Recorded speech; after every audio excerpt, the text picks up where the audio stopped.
उरण तालुक्यातून गंभीर वृत्त समोर आले आहे। वाढत्या अंमली पदार्थांच्या विक्रीवर अंकुश ठेवण्यासाठी पोलिसांनी मोठी कारवाई करत सुमारे 2,52,800 रुपये किमतीचे हेरोईन जप्त केले आहे। जासई येथील शीतल परिवहन पार्किंग परिसरात छापा टाकून ड्रग्ज विक्री व सेवन करणाऱ्या तिघांना अटक करण्यात आली आहे। पोलिसांना मिळालेल्या गुप्त माहितीच्या आधारे 10 एप्रिल रोजी दुपारी सुमारे 2 वाजता जासई येथील जांभळाच्या झाडाखाली काही तरुण संशयास्पद हालचाली करताना आढळले। छापा टाकल्यावर रवींद्र कल्याण शेट्टी वय वर्ष 27, गणेश दत्तू भिडे वय वर्ष 25 आणि गणेश विनय पाटील वय वर्ष 19 हे तिघे ड्रग्ज घेताना सापडले। झडती दरम्यान गणेश पाटीलकडून 6.5 ग्रॅम वजनाच्या हेरोईनच्या 85 पुड्या जप्त करण्यात आल्या।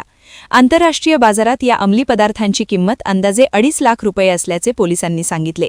तिघांविरोधात गुन्हा दाखल करून त्यांना अटक करण्यात आली असून न्यायालयाने त्यांना 3 दिवसांची पोलीस कोठडी सुनावली आहे, अशी माहिती उरण पोलीस ठाण्याचे वरिष्ठ पोलीस निरीक्षक हनीफ मुलाणी यांनी दिली। दरम्यान उरण तालुक्यात चरस, गांजा आणि इतर अंमली पदार्थांची खुलेआम विक्री होत असल्याच्या तक्रारी वाढत आहेत।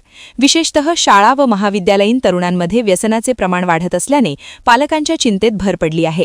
व्यसनाधीन तरुण गुन्हेगारीकडे वळत असल्याने कायदा व सुव्यवस्थेचा प्रश्न गंभीर बनत आहे। या पार्श्वभूमीवर पोलिसांनी विशेष मोहीम सुरू केली असून नशेच्या या वाढत्या व्यापारावर कठोर कारवाईची मागणी उरणमधील विविध सामाजिक संस्था व संघटनांकडून जोर धरत आहे।